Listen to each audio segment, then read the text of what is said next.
गर्मियों की एक सुहानी सुबह थी। सूरज धीरे धीरे आसमान में चढ़ रहा था और उसकी हल्की सुनहरी किरणें पूरे गांव को चमका रही थी। गांव का नाम था चंदनपुर। यह कोई बहुत बड़ा गांव नहीं था, लेकिन यहाँ की मिट्टी में अपनापन था। कच्ची गलियाँ, मिट्टी के घर और हर आंगन में लहराते आम के पेड़, जैसे पूरी धरती आम की खुशबू से भर गई हो। लेकिन इस गांव की सबसे खास चीज आम के पेड़ नहीं थे। सबसे खास था एक छोटा सा ठेला, और उस ठेले का मालिक था बल्लू काका। बल्लू काका साधारण आदमी थे। सफेद धोती, हल्की सी मुस्कान और सिर पर पुरानी सी टोपी। उनका ठेला भी साधारण ही था, लेकिन उस ठेले की एक चीज पूरे इलाके में मशहूर थी, आम का रस। ऐसा आम का रस कि जो एक बार पी ले वह साल भर गर्मियों का इंतजार करता रहे। हर सुबह बल्लू काका बड़े प्यार से पके हुए आम काटते, फिर उन्हें बड़े लकड़ी के मथानी से मथते और एक मिट्टी के मटके में ठंडा ठंडा आम का रस तैयार करते। लोग कहते थे, बल्लू काका आम का रस नहीं बनाते, वो दिल का रस बनाते हैं। अरे भाई, यहाँ आम का रस तौलकर नहीं मिलता, यहाँ तो दिल से मिलता है। गांव के बच्चे रोज उनके ठेले के आसपास मंडराते रहते। कई बार कोई बच्चा पैसे नहीं ला पाता था, वो बस खड़ा होकर दूसरों को रस पीते देखता रहता। तभी बल्लू काका उसे आवाज देते, अरे ओ मुन्ना, ऐसे क्यों देख रहा है? आम का रस है, टीवी नहीं। आजा, एक कटोरा पी ले। बच्चे हंसते हुए कटोरा भरकर रस पी जाते। गांव के लोग अक्सर कहते, बल्लू काका का ठेला नहीं, ये तो पूरे गांव की मुस्कान है। लेकिन असली कहानी शुरू हुई एक दिन, जब चंदनपुर में एक अजनबी आदमी आया। उस आदमी का नाम था विक्रम मल्होत्रा, शहर का बड़ा व्यापारी। महंगा सूट, चमकती घड़ी और चेहरे पर घमंड की हल्की परत। वो पूरे गांव में घूमता हुआ आखिर बल्लू काका के ठेले तक पहुंच गया। काका, एक गिलास आम का रस देना। बल्लू काका ने मुस्कुराते हुए गिलास में रस भरकर दे दिया। विक्रम ने एक घूंट लिया और अचानक उसकी आंखें बड़ी हो गईं। वाह, ये तो कमाल है। उसने तुरंत दूसरा गिलास मांगा, फिर तीसरा, फिर चौथा। अब वह ठेले को ध्यान से देखने लगा। उसके दिमाग में एक ही ख्याल घूम रहा था, अगर यही रस शहर में बेचा जाए तो लाखों नहीं, करोड़ों कमाए जा सकते हैं। काका, ये ठेला मुझे बेच दो। ठेला बेच दूं? बल्लू काका जोर से हंस पड़े। बेटा, ये ठेला कोई सामान नहीं है, ये तो मेरी खुशी है। विक्रम को यह जवाब बिल्कुल अच्छा नहीं लगा। उसने जेब से नोटों की गड्डी निकाली। 50,000। बल्लू काका फिर मुस्कुरा दिए। बेटा, आम का रस पैसे से नहीं बनता। विक्रम का चेहरा थोड़ा सख्त हो गया। 1 लाख। आसपास खड़े गांव वाले हैरानी से ये सब देख रहे थे, लेकिन बल्लू काका का जवाब वही था, नहीं। विक्रम गुस्से में वहां से चला गया, लेकिन जाते जाते उसने एक बात कही, ठीक है काका, अगर ठेला नहीं बेचोगे तो मैं ऐसा आम का रस बनाऊंगा कि तुम्हारा ठेला बंद हो जाएगा।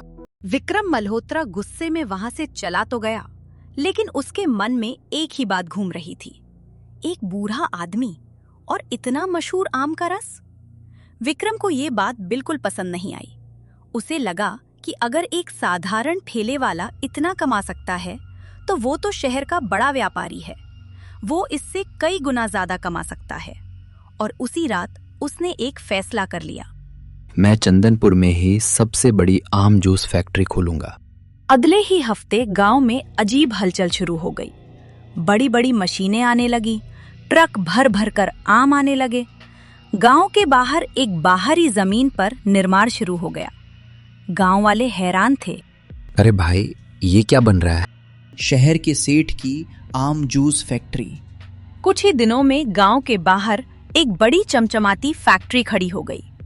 अब हर दिन फैक्ट्री से ठंडा ठंडा पैक्ड आम जूस निकलता। सुंदर बोतलें, चमकदार पैकेट और साथ में बड़ी बड़ी स्कीमें। 1 बोतल खरीदो, 1 फ्री। गांव के कई लोग उस फैक्ट्री की तरफ आकर्षित होने लगे। कुछ लोग जिज्ञासा में जूस पीते, कुछ लोग सिर्फ पैकेट देखकर ही खुश हो जाते। धीरे धीरे बल्लू काका के ठेले पर भीड़ कम होने लगी। दिन बीतते जा रहे थे। विक्रम मल्होत्रा की फैक्ट्री अब पूरे चंदनपुर में चर्चा का विषय बन चुकी थी। चमकदार बोतलें, रंगीन पैकेट और बड़े बड़े पोस्टर, हर जगह उसी जूस की बात होती थी। धीरे धीरे गांव के कई लोग उसी जूस को खरीदने लगे। बल्लू काका का ठेला अब पहले जैसा नहीं रहा था। जहां पहले सुबह से भीड़ लगी रहती थी, अब वहां अक्सर खालीपन दिखाई देता। लेकिन एक चीज अभी भी नहीं बदली थी, बल्लू काका की मुस्कान। कोई बात नहीं, जिसे जहां अच्छा लगे वहीं से पिए। इधर विक्रम अपनी फैक्ट्री को और बड़ा बनाने की तैयारी कर रहा था। एक दिन उसने अपने मैनेजर से कहा, खर्च कम करो, मुनाफा बढ़ाओ। सर कैसे? आम कम डालो, बाकी स्वाद के लिए केमिकल डाल दो। मैनेजर थोड़ा हिचकिचाया, लेकिन सेठ का आदेश था और अगले ही दिन से फैक्ट्री में असली आम कम और केमिकल ज्यादा इस्तेमाल होने लगे। जूस का रंग वही था, स्वाद भी लगभग वैसा ही, लेकिन अब उसमें दिल नहीं था। कुछ दिन तक सब ठीक चलता रहा, लेकिन फिर एक दिन अचानक गांव में हलचल मच गई। 2-3 बच्चे बीमार पड़ गए थे। सबने उसी फैक्ट्री का जूस पिया था। गांव में चिंता फैल गई। मेरे बेटे को भी वही जूस पीने के बाद पेट दर्द हुआ। मेरे घर में भी यही हुआ है। धीरे धीरे खबर पूरे गांव में फैल गई। लोगों को शक होने लगा। उसी समय वही छोटा लड़का चिंटू भी बीमार हो गया, जिसने कुछ दिन पहले बल्लू काका से रस पिया था। लेकिन फर्क ये था कि उसने बाद में फैक्ट्री का जूस भी पी लिया था। जब ये खबर बल्लू काका तक पहुंची तो वे तुरंत चिंटू के घर पहुंचे। क्या हुआ बेटा? चिंटू बुखार में पड़ा था। बल्लू काका ने उसके सिर पर हाथ रखा। उनकी आंखों में चिंता साफ दिखाई दे रही थी। घबराओ मत, सब ठीक हो जाएगा। उन्होंने तुरंत गांव के वैद्य को बुलाया, दवा दिलवाई और खुद चिंटू के पास बैठकर उसका ख्याल रखने लगे। ये देखकर गांव वाले भावुक हो गए। उन्हें याद आया कि बल्लू काका ने कितनी बार बच्चों को मुफ्त में रस पिलाया था और कभी किसी से बदले में कुछ नहीं मांगा। हमसे गलती हो गई। हम चमकदार बोतल देखकर असली स्वाद भूल गए।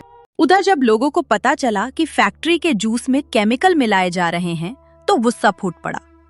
गांव वाले फैक्ट्री के सामने इकट्ठा हो गए। हमें धोखा दिया गया है। विक्रम मल्होत्रा घबरा गया।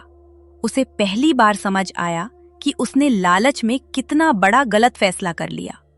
उसी समय उसने देखा बल्लू काका चिंटू का हाथ पकड़कर धीरे धीरे वहां आ रहे थे। विक्रम कुछ देर तक चुप खड़ा रहा, फिर धीरे धीरे बल्लू काका के पास आया। काका, मुझसे गलती हो गई। बल्लू काका ने उसकी तरफ देखा, लेकिन उनके चेहरे पर गुस्सा नहीं था, बस शांति थी। गलती से सीख लो बेटा, बस वही काफी है। विक्रम की आंखें झुक गईं। उसने उसी समय फैक्ट्री बंद करने का फैसला कर लिया और गांव वालों से माफी मांगी। कुछ दिनों बाद सब कुछ फिर सामान्य हो गया। चंदनपुर की वही पुरानी रौनक वापस आ गई और बल्लू काका के ठेले के सामने फिर से भीड़ लगने लगी। काका, आज तो 2 कटोरा रस देना। अरे भाई, आज तो 3 कटोरा मिलेगा। उस दिन विक्रम भी चुपचाप आकर लाइन में खड़ा हो गया। बल्लू काका ने उसे भी रस का गिलास दिया। काका, अब समझ आया आम के रस का असली स्वाद क्या होता है। क्या? दिल। इस दुनिया में चमकदार पैकेट और बड़े बड़े नाम देखकर हम अक्सर असली चीज भूल जाते हैं, लेकिन सच यही है, जिस काम में ईमानदारी और दिल होता है उसका स्वाद हमेशा सबसे मीठा होता है।